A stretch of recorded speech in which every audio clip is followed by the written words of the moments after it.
The wisdom beneath his feet. In a quiet home at the edge of an old city, a grandfather lived a long, gentle life. He rose with the sun, walked slowly but steadily, and carried a peace that followed him into every room.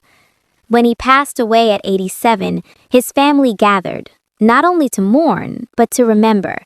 They spoke of his kindness, his patience, and the strange grace of a man whose body never seemed at war with itself. One evening, his granddaughter asked an old family friend, "How did he remain so whole for so long?" The man smiled and said quietly, "Your grandfather understood something Scripture has always whispered, that the body responds to the soul. When he was young, he lived for a time in Calcutta. There, an elderly healer once told him, 'Care for your feet, and you care for the path God has set before you.' He believed this not as superstition, but as stewardship. Each night before sleep, he sat in silence. He warmed oil in his hands and gently massaged his feet, praying, not loudly, not formally, but with gratitude. For in the Bible, feet are sacred. How beautiful are the feet of those who bring good news. This is why Jesus knelt.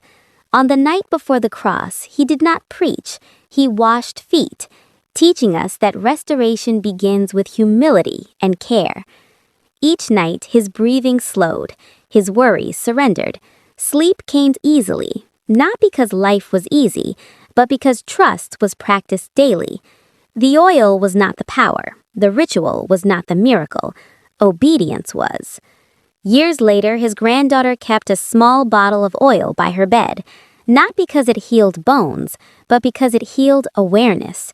Because sometimes God works gently, and sometimes the holiest moments of prayer happen not on the mountaintop, but at the feet.